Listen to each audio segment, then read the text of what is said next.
తెల్లుల్లి కోడిగుడ్డు ఫ్రై మనకి ఈరోజు రెసిపీ. జలుబు దగ్గు చేసుకునే వారికైతే ఇది నోటికి చాలా బాగుంటుంది. తప్పకుండా ట్రై చేయండి. చూద్దాం రండి రెసిపీ. హాయ్ ఫ్రెండ్స్, మీకు జలుబు దగ్గు చేసేటప్పుడు మీ నోటికి ఏమీ నచ్చట్లేదా? ఏటి తినే మీకు అసలు చేదుగా అనిపిస్తుందా? ఏదో ఒక కారంగా తినాలనిపిస్తుందా? అయితే తప్పకుండా ఇలా ట్రై చేయండి. వెల్లుల్లి మనకి కోడిగుడ్డు ఫ్రై అయితే ఇలా సింపుల్గా అయితే చేసుకోవచ్చు. చాలా బాగుంటుంది. వేడి వేడి అన్నంకి అయితే సూపర్గా ఉంటుంది. మీకు ఎంత కారంగా తగ్గట్టు అయితే మీరు వెల్లుల్లిపాయలు చెతక్కొట్టుకోండి. ఆనియన్స్ మీ ఆప్షనలే, నేనైతే వేసాను. మీరు వేయకపోయినా మీ ఇష్టం.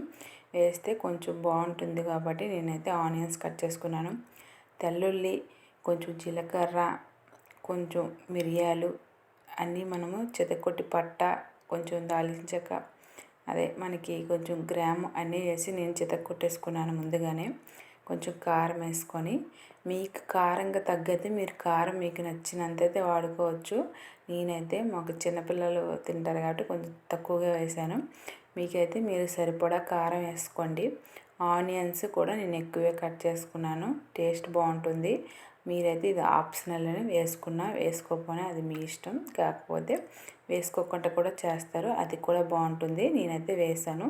ఇలా ఆనియన్స్ మనం ఆయిల్ కొంచెం ఎక్కువగానే పడుతుంది. పోపులు కొంచెం జీలకర్ర ఫ్రై అయ్యాక, ఆనియన్స్ ఫ్రై అయ్యాక మనం ముందుగా చెదగొట్టుకున్న పేస్ట్ అయితే మనం వేసేసుకోవాలి. అది మనకి తెల్లుల్లి పేస్ట్ అనేది కొంచెం స్మెల్ పోయే వరకు అయితే ఇలా రోస్ట్ చేసుకోవాలి. నీట్గా ఫ్రై అయ్యాక నేనైతే 5 కోడిగుడ్లు చితక్కొట్టాను. ఇలా చితక్కొట్టాక ఇది ఏమీ కదపకుండా అలాగే ఒక 2 నిమిషాలు మూత అయితే పెట్టుకోవాలి. అప్పుడే మనకి అది నీట్గా ఉడికి ముక్కలుగా మనకి నీట్గా వస్తుంది. అందువల్ల ఇదైతే ఇలా నీట్గా పెట్టేసుకోండి. మూత పెట్టి తీసాక నెమ్మదిగా తిరగేసేసుకోండి. ఎందుకంటే విరిగాక బాగా విరిగిపోతే చిన్నగా అయిపోతాయి. అదే మనకి పెద్ద పెద్ద పీసులు కావాలంటే ఒక 2 నిమిషాలు తిరగ పెట్టేసి మూత పెట్టుకోండి. ఇప్పుడు నేను కొంచెం పసుపు, ధనియాల పౌడర్ యాడ్ చేస్తున్నాను. మనం ముందుగా పసుపు అయితే యాడ్ చేయలేదు, ఉప్పు యాడ్ చేసాం. కానీ ఇప్పుడు మనం పసుపు, ధనియాల పౌడర్ అయితే నేను యాడ్ చేసుకున్నాను. ఇది ఇలా ఫ్రై అవుతుండగా కొంచెం సరిపడా, ముందు నేను ఉప్పు వేసాను, కల్లుప్పు కదా సరిపోదు. ఇప్పుడు మరి కొంచెం సాల్ట్ వేసాను. ఇదైతే మనకి నోటికి ఏమీ నచ్చలేనప్పుడు ఇలా చేసి అయితే మనకి చిన్నపిల్లల నుంచి పెద్దవాళ్ళ వరకు చాలా టేస్ట్గా ఉంటుంది. చాలా బాగుంటుంది. నోటికి ఏది నచ్చినప్పుడు ఇలా చేసి పెట్టండి. ఎగ్ అంటే రొటీన్గా ఏదో చేసాంలే అన్నట్టు కాకుండా అప్పుడప్పుడు ఇలా చేసేసుకుంటే మనకు సూపర్గా ఉంటుంది.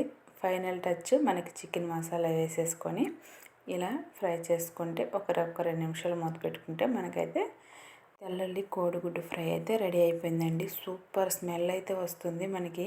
ఎందుకంటే పట్ట, లవంగాలు అన్నీ వేసాం కాబట్టి సూపర్ అంటే సూపర్, టేస్ట్ కూడా అదిరిపోతుంది. మీరు తప్పకుండా ట్రై చేయండి. కంపల్సరీ కామెంట్ చేయండి, లైక్ చేయండి. లైక్ చేస్తే మరి కొంతమందికి ఈ వీడియో చేరుతుంది కాబట్టి నేను లైక్ చేయమని అడుగుతున్నాను. ఇదైతే మనకి 2 నిమిషాలు అయిపోతే నేనైతే ఆఫ్ చేసేసాను. స్టవ్ మనకి కట్టేసాక ఇలా నీట్గా కలుపుకొని మనమైతే సర్వ్ చేసుకొని తినేయడమని. సూపర్గా అంటే మనకైతే ఈ కళాయి కూడా పూర్తిగా మనకి ఖాళీ అయిపోతుంది. చూడండి, అంతగా బాగుంటుంది. మీరు తప్పకుండా ట్రై చేయండి. ఆ కళాయి అయితే ఖాళీ కూడా అయిపోయింది. సూపర్ అంటే సూపర్ ఉంది. తప్పనిగా అందరూ ట్రై చేయండి. జలుబు వచ్చేటప్పుడు మనకి ఏమి తినాలనిపించదు కదా, ఆ టైంలో కానీ ఇలా చేసి పెడితే వేడి వేడి అందుకే సూపర్గా అంటే సూపర్గా ఉంటుంది. అందరూ తప్పకుండా చేయండి. నా ఛానల్ లైక్ చేసుకోండి. లైక్ చేస్తే మరి కొంచెం మందికి ఈ వీడియో చేరుతుంది, నాకు సపోర్ట్ అవుతుంది. అందువల్ల నా ఛానల్ కంపల్సరీ లైక్ చేసుకోండి. Thank you. బాయ్.